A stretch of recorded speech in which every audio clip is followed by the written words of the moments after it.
It's not enough to have a great idea and the focus and the conscientiousness to see it to fruition.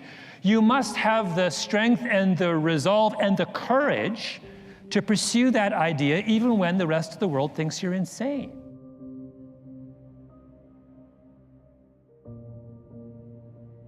Right? Time and time again, if you look at the stories of extraordinarily important entrepreneurs, there is almost always a moment when they are the only ones who believe in the value of what they're doing. You know, I tell in my book the story of, my book David and Goliath, the story of Ingvar Kamprad, the guy who founds IKEA. And the crucial moment in the story of IKEA is when he faces a boycott from the other furniture manufacturers in Sweden, and he's about to go out of business. And in desperation, he moves his operations across the Baltic Sea from Sweden to Poland and sets up shop in Poland. And that's what IKEA is. IKEA is essentially furniture shipped flat made in Poland. That's the original elevator pitch for IKEA. What's interesting about that is he does it in 1961. At the height of the Cold War, at a time when East and West, communist world and free world are closer to outright war than at any other time in history, a guy living in the West, Sweden, crosses the pond to Poland, the Iron Curtain, and sets up shop. You cannot imagine what a controversial move that was. That would be like Walmart opening operations in North Korea. Literally, it's on that level of kind of eyebrow raising, you've got to be kidding me, who is this guy kind of thing. But he does it, and he persists, and he turns his back on all those critics. Why? Because he is a deeply disagreeable person. Didn't need people to agree with him, right? And that's how he's able to build IKEA into this extraordinary runaway success story. That's very hard to do. As human beings, we are hardwired to want the approval of our peers.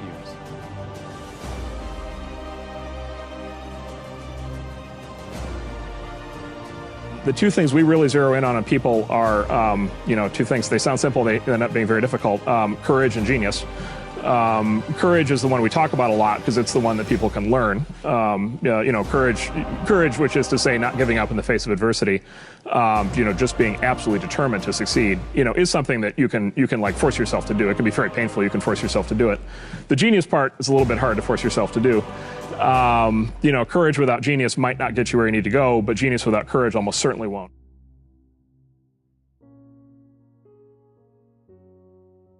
If you can see it here, and you have the courage enough to speak it, it will happen. So I see these shots, I see these sequences, and I don't shy away from them.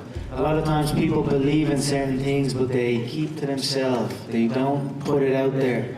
If you truly believe in it, if you become vocal with it, you are creating that law of attraction, and it will become reality. I knew he would overextend, and I knew I'd catch him. So, Mystic Mac strikes again.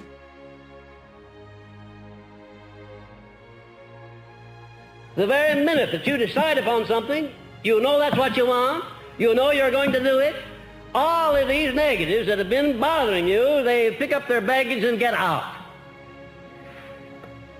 They just move out. They can't live in a positive mind.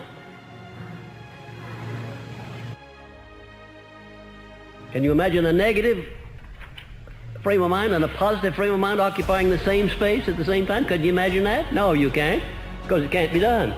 And did you know that the slightest bit of a negative mental attitude is sufficient to destroy the power of prayer?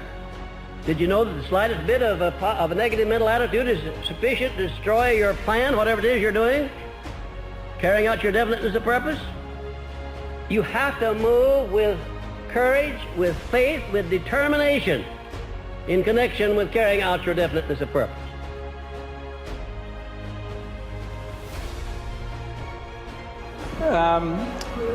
This is funny. So I got along with them very well. So there are VCs that I really like. Anil Boozary is one of them who I work with all the time on various deals. I just got off the phone with Ted Schlein, who I get along with very well. So there are a lot of VCs I get along with. I'm a bad cultural fit for investing. You may have noticed, and there's a good reason for this. So investor, if you think about the investing environment, it's this weird co-opetition thing because you compete for deals, but you work on deals together. So you're kind of partners, but you're competitors. And I don't come from that culture. I come from enterprise software, right? Like, you know who the top dog in enterprise software is? Larry Ellison, right? Like, ain't no co-opetition in Larry Ellison, right? Like, all you have to do is mention, like, anybody who's close to a competitor, and it's like his head will blow off, like, and he'll go like bananas, like at D. Speaking of right? Anil, we like, saw that at D. Yeah, he just went absolutely bananas. It's like, it's on, baby. You know, it's like, you stepped on my shoes. Let's go. And so, you know, for me, and then, you know, also I listened to Little Wheezy. And so sometimes, you know, the venture capitalists will come at me, you know, being friendly, and, hey, you know, with the peace sign. And, you know, to me, the peace sign is just the trigger and the middle finger, you know.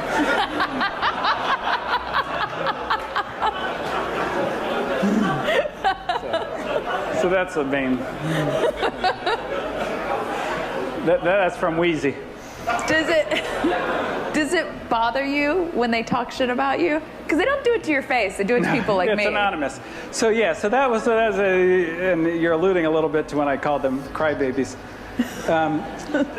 Which gets actually another thing. The one thing that does bother me a little bit about some VCs and some angels. So one of the things that's happened a lot since we've been in the industry is we get a lot of people calling the press anonymously. There are probably more anonymous quotes about us in the press than any other like entity right now.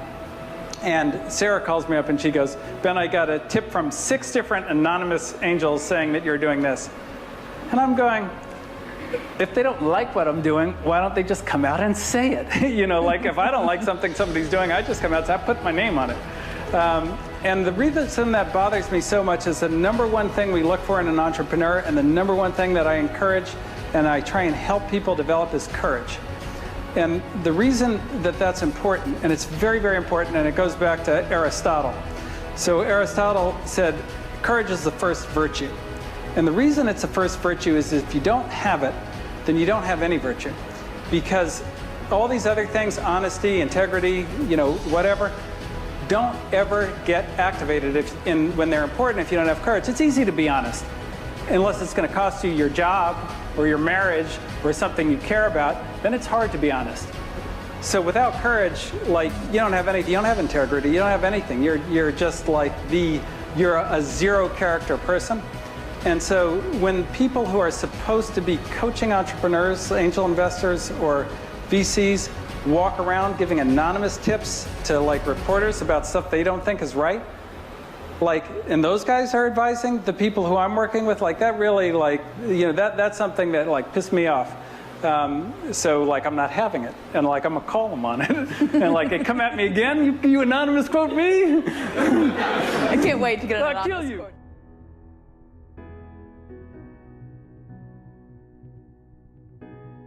I have learned that courage is the most important attribute of a great leader. Courage to dream big, courage of conviction, courage to take bold decisions, courage to go against conventional wisdom, and courage to travel the road less traveled.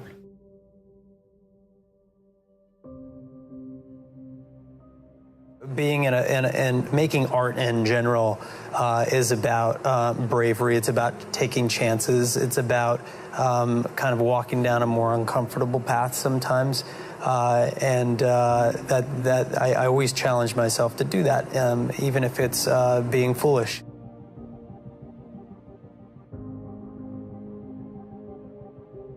Increase your courage. Harden up a little bit. Take a cold shower. Don't always take a warm shower. Acclimate your mind and your body to doing things that are harder. You know, one of my friends who's one of the most successful people in a young startup, but made $1 billion valuation on a company in 5 years. Whenever we're talking about new ideas we're going to do next, if I say, oh, that's going to be easy, why don't we do that? He says, Ty, there's no money in what's easy. Focus on these intangibles, you know, the ability to have a ton of courage. I encourage you, if you are sitting on an idea, whether it's on your laptop, whether it's in your garage, whether it's in your basement, whether it's in the back of your car, give it a shot, right? And the best advice I ever received, find out if your product can sell. Don't let anybody talk you out of it. Give it a chance, try, make it happen. This is our greatest asset as a nation, and one that we have to continue to encourage. You don't have to go broke, you don't have to bet everything on it, but you can start one day at a time, taking a chance and seeing if you too can build a great company.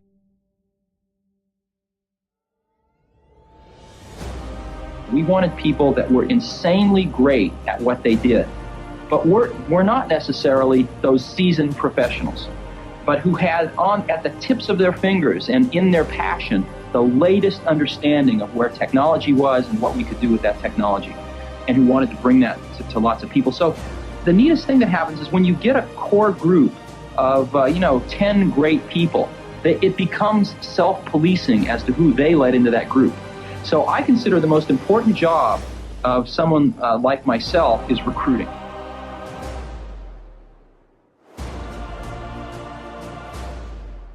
I always I get a little upset whenever any media attention focuses on me personally and me leading Facebook, much less a movie. It's been kind of a bad year, hasn't it? It turned out okay. Time, Academy. It turned out good. The Time thing was awesome. That was really flattering. But I think that it's one of these things that the media systematically gets wrong, is that this idea that it's a person, right? It's never a person, right? It's always a team. And the most important thing if you are an entrepreneur trying to build something is you need to build a really good team. And that's what I spend a lot of my time on, right? I mean, I spend probably at least 3 hours a day with our core team, right, at doing things. I spend probably 25% of my time recruiting, finding good people, both outside the company and inside the company to put in more impactful roles. At the end of the day, when you talk entrepreneur, you're talking about a creative visionary, you're talking about somebody who's the impetus, who's the spark to the business, to everything. And then you're smart enough to grab this person who's great at marketing, or this person who's great at, all the different aspects of what you'll need to make whatever it is your business is to succeed. I always say chemistry is everything. You have to find chemistry with people, and the people that you have chemistry with, it doesn't always work. That first person that you choose for that job, it's like, it's not gonna work. But then there's the people that come in and you're like, wow, stuff happens when we're together, and I've been lucky enough to have a lot of people like that in my life. And because I'm a Leo and I'm very loyal, I stay with those people, and we're able to build and build and build and think and create and discover and keep challenging ourselves to be better and better and better. And what else? What other great product can we create? What other thing can we do for the audience that's watching?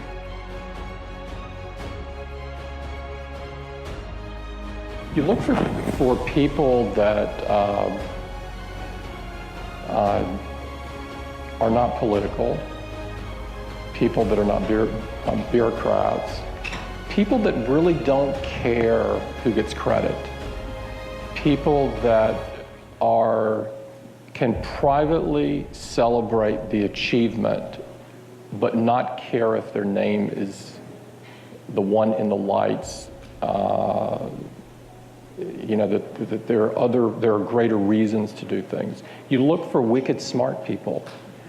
You look for people who appreciate different points of view. You look for people that care enough that they have an idea at 11 at night and they want to call and talk to you about it because they're so excited about it and they want to push the idea further, and that they believe that somebody can help them push the idea another step instead of them doing everything themselves. I've never met anyone, at least in my life, maybe they exist, that could do something so incredible by themselves. In companies with global footprints and in our world, in Apple's world, the reason Apple is special is that we focus on hardware, software, and services, and the magic happens where those three come together. And so it's unlikely that somebody that's focused on one of those in and of themselves can come up with magic.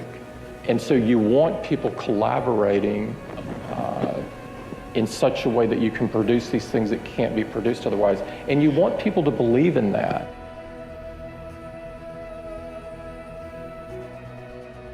Yeah, I always believe in, I love I love that thing of collaborating, you taking the best of what you do, and someone taking the best of what you do, and you not robbing from what they do, and they're not robbing from what you do, when y'all bring the best of what you are to the table, and you put it in this mix, and you see what happens.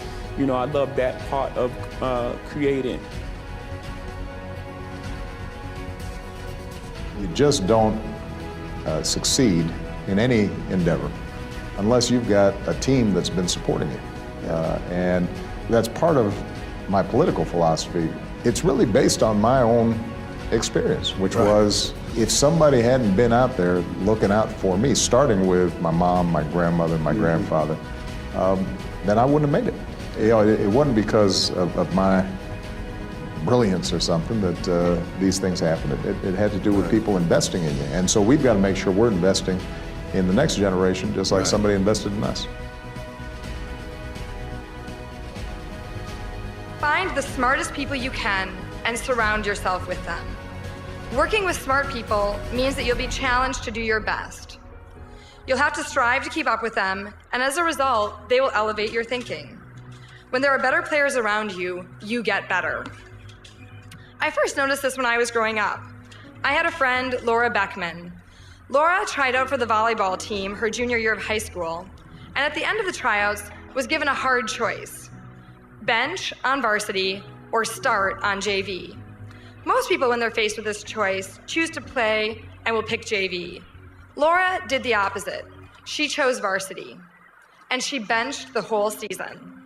But then an amazing thing happened. Senior year, when she tried out, she made varsity as a starter, and all the JV starters from the previous year benched. And I remember asking Laura, "How did you know to choose varsity?" And she said, "I just knew.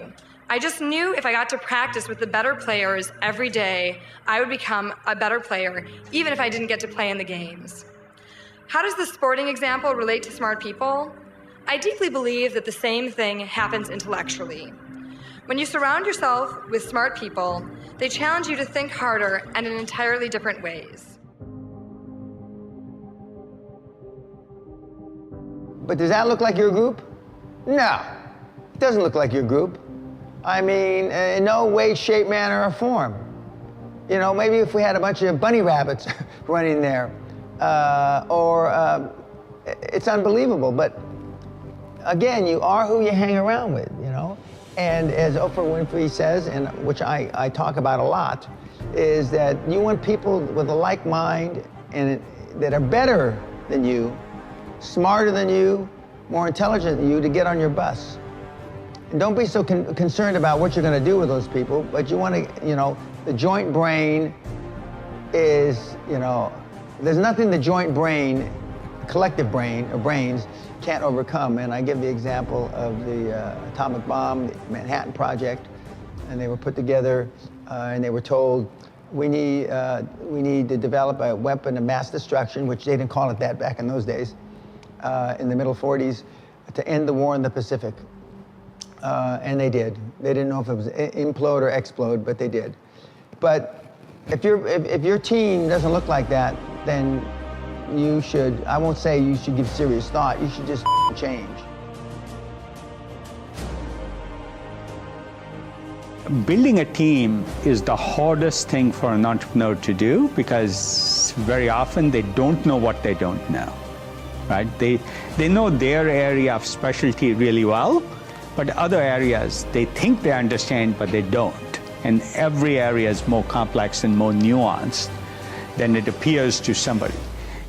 I see so many entrepreneurs who think marketing is about a press release or an advertising campaign. It's not.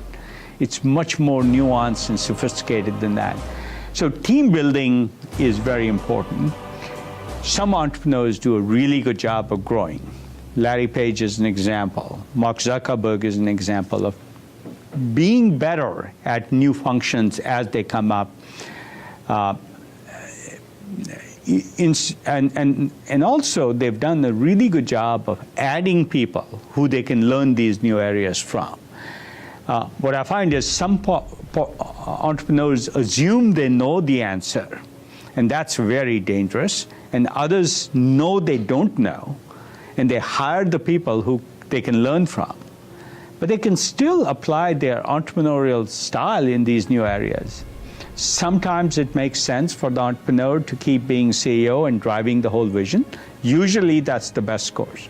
But some entrepreneurs can't think broadly enough to do that, and they can't grow fast enough.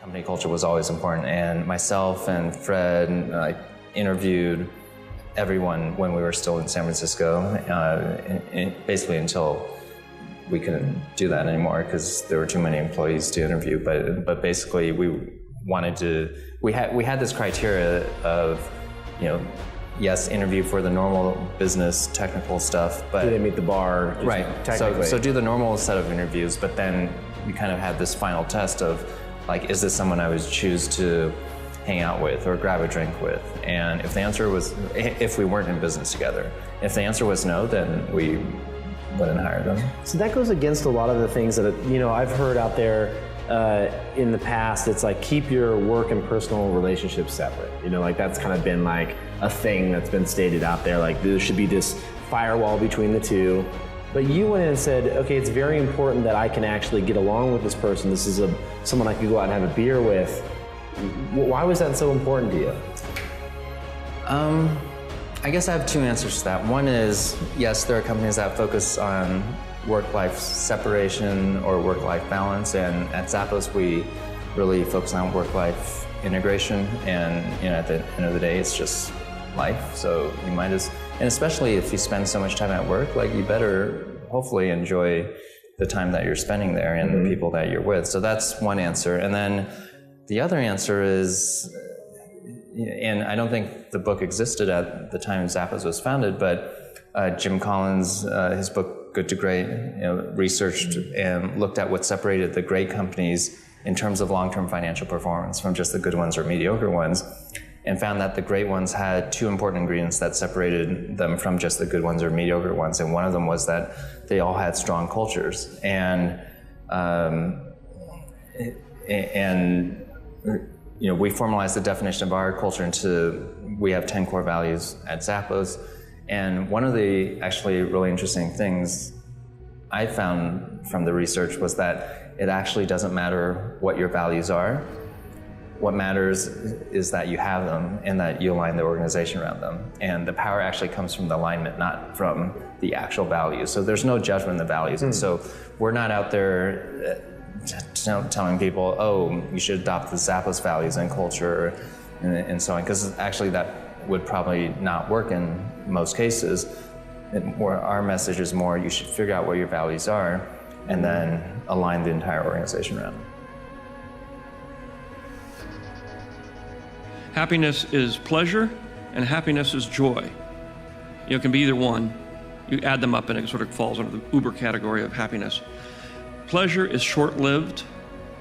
It lasts an hour, lasts a minute, lasts a month. And it peaks and then goes down. It peaks very high. But the next time you want to get that same peak, you have to do it twice as much. It's like drugs. You have to keep doing it because it insulates itself. No matter what it is, whether you're shopping, whether you're, engaged in any other kind of pleasure, that all has the same quality about it. On the other hand is joy, and joy is the thing that doesn't go as high as pleasure in terms of your emotional reaction, but it stays with you. Joy is something you can recall. Pleasure you can't. So the secret is that even though it's not as intense as the pleasure, the joy will last you a lot longer. And people who get the pleasure, they keep saying, well, if I can just get richer and get more cars, you'll never relive the moment you got your first car. That's it. That's the highest peak. Yes, you can get 3 Ferraris and a new Gulfstream jet, and maybe you'll get close. But you have to keep going, and eventually you run out. I mean, you just can't do it. It doesn't work. So if you're trying to sustain that level of peak pleasure, you're doomed. It's a very American idea, but it just can't happen. You just let it go. Peak, great. Pleasure is fun. It's great. But you can't keep it going forever. Just accept the fact that it's here and it's gone. And maybe again it'll come back and you'll get to do it again. Joy lasts forever. Pleasure is purely self-centered. It's all about your pleasure. It's about you. It's a selfish, self-centered emotion that's created by a self-centered motive of greed. Joy is compassion. Joy is giving yourself to somebody else or something else. And it's a kind of thing that is, in its subtlety and lowness, much more powerful than pleasure. If you get hung up on pleasure, you're doomed. If you pursue joy, you will find everlasting happiness. One entry point is bringing joy back into our everyday lives. Because so many of us, and I speak as a complete culprit, you know, as like a certifiable type A workaholic-driven personality, who basically felt my job was about getting it all done, getting it done in time, getting it accomplished, and joy, who has time for joy?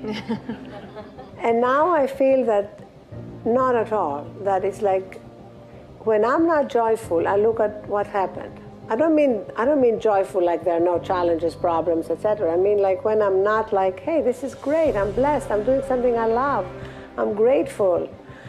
When I don't have that feeling, I know I'm off. I need to course correct.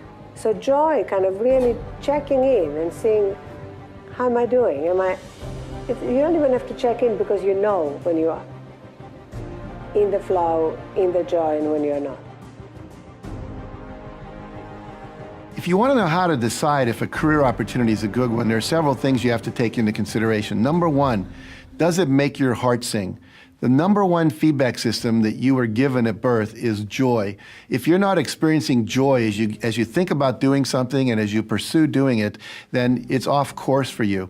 You also want to put your rational mind to work. You want to do some due diligence. Ask other people who've gone down that road before. What was it like? What did they have to do? What were some of the costs of that path? What were some of the payoffs and the benefits? And really get a sense of what it would be like to do that. Sometimes you can go and do an internship, or you can work for a friend in their restaurant just to see if you like it, because often the fantasy doesn't match the reality. And the other thing is to simply trust yourself. You know deep inside what's true for you. And if you'll take a few minutes and go inside, we call it meditation, and just ask and sit with the question and see what kind of feelings come up. Does this feel right? So do all the rational research, but then ultimately bring it back into your heart and decide, does this feel good for me? And if it makes sense up here and it feels good, then step into it. Just lean into it and see what happens. Pursue it. No decision is forever. You can always change if it's not what you want. I was always a person with a lot of confidence, and I never took very seriously anyone making less of me. I think you learn by your failures and you learn by your mistakes, but you don't take them to heart, because as soon as you do, it takes the spirit out of you. It kind of, you die a little bit. Look, the world is dark as it's as bad as it gets. You look in the newspaper, it's bad news. You look over your shoulder, it's bad news. If you want me to cry, I'll cry right now for you, because I can find so much sadness in the world. I can find so much tragedy. I can find so much heartache that it will just be massive, okay? Now, where's the joy? Where's the spirit? Where's the fun?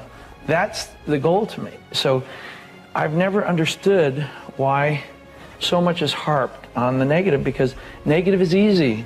Dark is easy. And doing it artfully, yes, we must all do that. But I find it much more interesting to find out where the joy is. So during those times, I probably perceived negative, but I went for life. I learned how to become a jet pilot. I traveled the world. I rubbed elbows with all sorts of people. and I learned what they were about, and it was feeding me, you know. I had a choice. I could have believed that things were finished, things were over, that life is bad, that life's not worth it, why don't we all die or something like that. It's just not my nature, you see. So my feeling was that you get through that the best you can by living life fully and using the spirit of other people to feed you, and you feed them, and you rise above it all that way. Everybody who's successful, and by successful I mean like absolutely fulfilled in their career, you know, passionate about it and feeling like they're doing something that they're supposed to do, they have these three characteristics. And first of all, they have joy. They're happy in their work. They enjoy what they do most of the time. They're not doing a soul-sucking job. If they have a job, it's a great job. Or if it's something that they've built for themselves, they really enjoy it. And the second quality is money, because there's lots of things you can do that you enjoy, but if you don't get paid for them, then it's a hobby, which is great. Like, it's good to have a hobby, but if you're talking about a career, it has to be financially sustainable. So joy, money, and then the third factor is flow, which is really doing something that you're good at.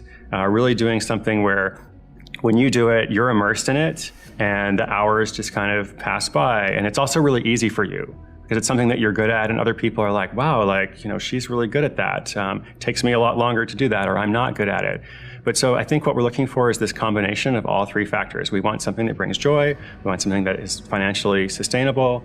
We want something that brings flow. And I don't think people will be happy unless they have all three of these factors. Yeah. I think you can be a little bit, you can be okay, right? There's lots of people who do jobs they don't love, and that's fine. They get a paycheck, and you know, maybe they're satisfied in other areas of their life. But because life is short, why not try to work towards something, you know, that is not just, you know, okay, but is amazing, right? Isn't that the goal? We treat ourselves horribly. We talk to ourselves in ways that we would never, ever allow a stranger to talk to us, right? If somebody here walked up to you and said you're not interesting, you've got nothing good to say, you're not enough, you know, you're not attractive, you'd be like, you, let's fight. Right? So, why do we not allow ourselves to talk to ourselves that way? Right? So if there's sort of a message I can give you guys today that's going to sort of help you get over approach anxiety, is start treating yourself the way you want that person you're approaching to treat you. Right? If she said this, she's not going to say anything half as mean as the shit you're telling yourself. You know? So you have nothing to fear anymore, right? Because you've already given yourself the worst of it. If I could give you like one thing this whole weekend, it would be to stop talking to yourself this way. So every emotion has its corresponding action. You may feel a fear or rejection, right? But where is that coming from? Like you were saying earlier, if you're giving someone more worth and value, a higher status than yourself, and you're less than them, what is that saying? That's shame. Shame about who you are. Shame that you're not worthy to talk to this person. Shame that this person somehow is going to have some power over you, or going to hurt you, that you're not enough, that you're not good enough, that you're not attractive enough, that you're not rich enough, that you're not socially comfortable enough, that you're too awkward, whatever it is, that shame about who you are. And what happens, right? Your shame when you walked in turns to joy. So the overall idea is if you can approach from a place of joy, if you go out from a place of joy instead of a place of shame, you will have no approach anxiety. That's what they call back in the game days, being in state. You know, being in state is just what really just having joy. So the overall thing is if you walk out and you're like, okay, all right, there are all these people and they're going to approve of me, and if they approve of me, I'm going to feel good about myself. But if they don't approve of me, I'm going to feel shitty about myself, and I'm going to go out and put my self-esteem in the hands of every stranger I talk to. You're just setting yourself up for trouble. You know, you can push past it using a lot of the stuff we might talk about, but you're starting. starting off. with a giant handicap. We collect this year about $8 billion of customers' money. So thank you, all of you, for giving us your money. And what we do is we say that money's in trust to create joy. We have to turn that into the most joy possible. And so we look and we say, for every show, if a show cost $100 million, how much joy, how much viewing did it create amongst all of you? If it cost 50 million or 200 million, of course, you want different amounts of joy. And so we look at it as how much joy can we create of your money? And if we turn it into joy effectively, then you're happy and you tell your friends and we grow, and then we have more money next year to turn into more joy. So we think of ourselves like alchemists. We take in money and out comes joy. Some of you need a laugh right now, so I'm going to stop right in the middle of this preaching and tell you a joke.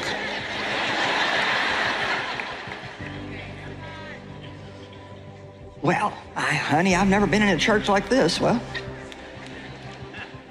two old people were laying in bed side by side. I'm talking really old. Like wrinkled up old. And she said, honey, why don't you ever hold my hand like you used to at night? So his little old wrinkled hand came across the bed and he took her little old wrinkled hand. She said, honey, why don't you ever hold me in your arms like you used to at night? So he sighed, and it took him a little while, but he got over to her side of the bed and got her in his arms, and she rested a little bit, and then she said, honey, why don't you ever nibble on my ear like you used to at night?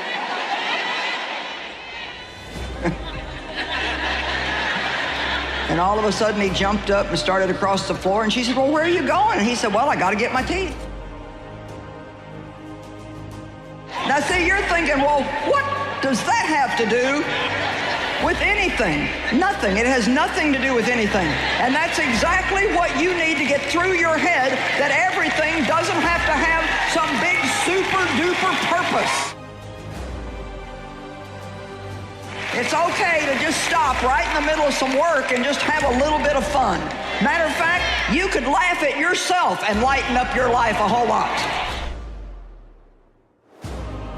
When I started Microsoft, I didn't think of it as all that risky. I mean, I was so excited about what we were doing. It's true I could have gone bankrupt, but you know, I had a set of skills that were highly employable, and in fact, my parents were still willing to let me go back to Harvard and finish my education if I wanted to. You've always got a job with me, Bill.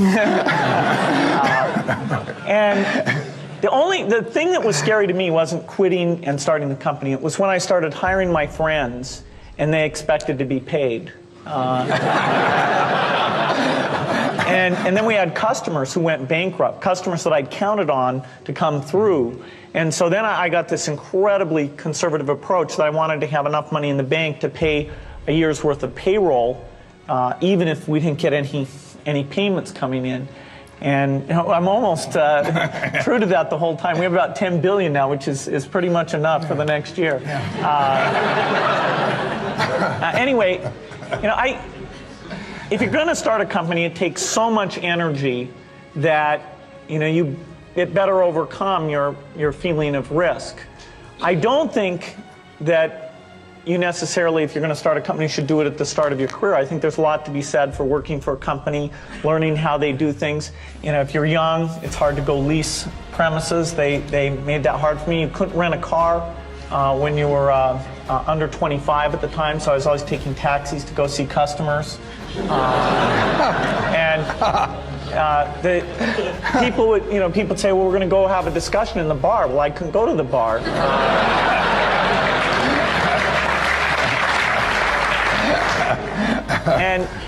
But you know, that's fun, because I'll tell you, when people are first skeptical and they go, this kid doesn't know anything, then when you show them you've really got a good product and you know something, they actually tend to go overboard and they think, whoa, you know, they know a lot.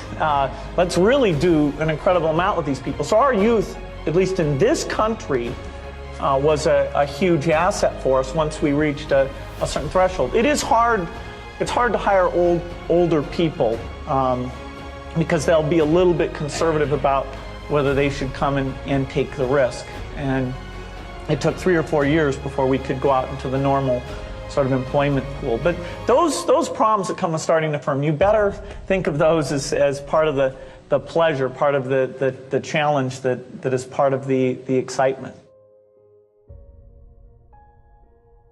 I think the biggest difference between doing a play and doing, I mean, it's a cliched question, but I'd be interested to know your answer. I think a part of what Viola just said is that you get to dig deeper and you get another day. Right. And you get the energy. You do a movie and it's 200 people that are used to it and they don't care and everybody's doing their job and it comes in a theater somewhere and you're picking your nose at home somewhere, clipping your nails. There's no energy. Right. When I was on Broadway 5 years ago with Julius Caesar, I made a decision to sign autographs every night. I don't know what I did. Yeah, it ain't happening this time, no. Only as I rub my knees, only because my knees are bad, it's hard for me to stand. But. And why did you decide to do that? Well, I wanted to say thank you. It was my way of saying thank you. And the first night, it was like 5,000 people out there. I said, okay, wait a minute. Everybody who has playbills from our show. So, yeah, because it was like people were just wandering up the block. I was like, wait a minute. I forgot I'm on, 42nd Street, Times Square. I was like, wait a minute. But honestly, you were signing for weeks. The energy, and I was out there an hour and a half every night, every show. But the energy you got back, the stories, the 5 little old ladies who just drove in from Detroit. And I'm like, well, what y'all doing tonight? They said, we getting back in the car, baby. We got to go back tonight. And a little 84-year-old lady was like, baby, if I was 3 years younger. Oh, true story. True story. Then we had, and I say this also because I hope it happens with this play. We had some high schools come. We had one school from somewhere, I forgot where, and they were doing Julius Caesar. And some young kid was like, well, my Brutus is a bit different. He's more the classic stoic. But it was great to engage and exchange with these young people. There was an energy. I got more from it than I gave to the people that I signed for. That's, you don't get that.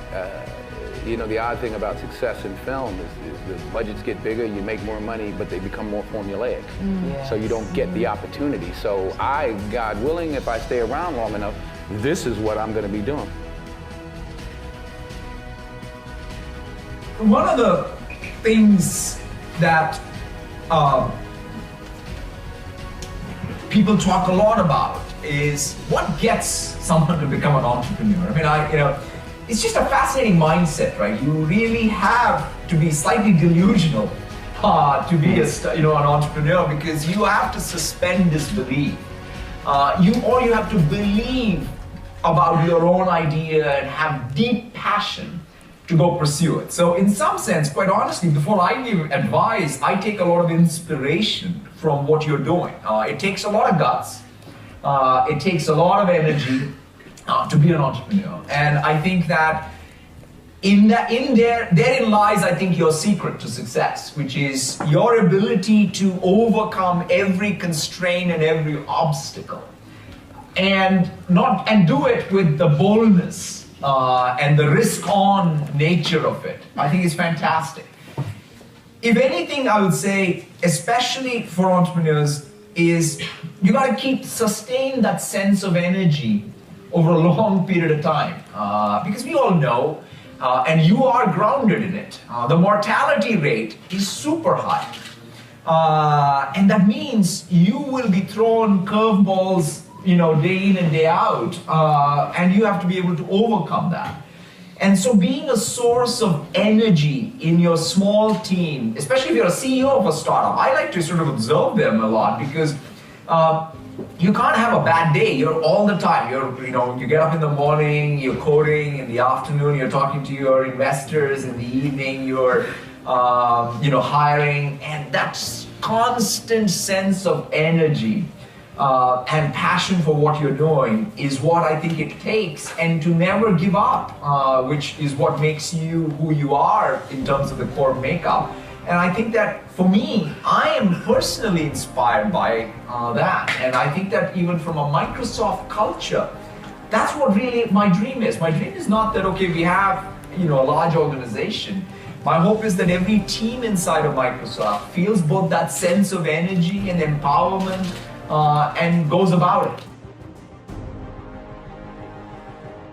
You know, I have to do a lot of plane flights. Yeah. And, I'm a handful. I don't know, I haven't made it in the tabloids as the bloke who started the riots and stuff on the planes yet. But I guarantee you it will happen. You know, you can't hang your arm out the window, and you can't stop and have a pee and look at the wildlife. You know, you're stuck in this thing for like sometimes 14 hours in a leg. You know, like going to America's it's a 14-hour stint, mate, and it's shocking awful to sit there and all the, you know, you can't, I like a good movie, but not 5 of them in a row. It's like, and I don't read much, you know, like I'm just... You don't read? How come you don't read? Well, I do read, but, you know, like, not for 14 hours. Yeah. You know, surf mags take a good 20 minutes. This is me on no sleep right now.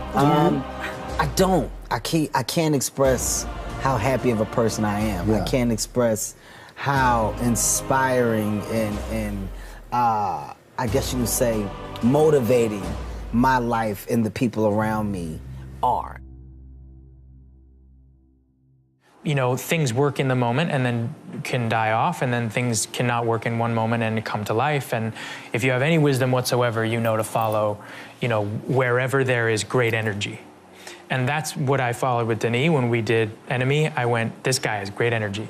We vibe on each other, and I gotta go with this. Like, I don't know what this movie's about, but I know this energy. Right. And I know this energy is success somewhere, creative success. And that's first and foremost to me. And that's what I follow now. And that energy drives a movie. When you watch it as an audience, it's infectious. When you see that on the screen, and I see it all the time with people, you're infected by that energy. And that's what we want. The thing about energy, and anyone listening to this is really important.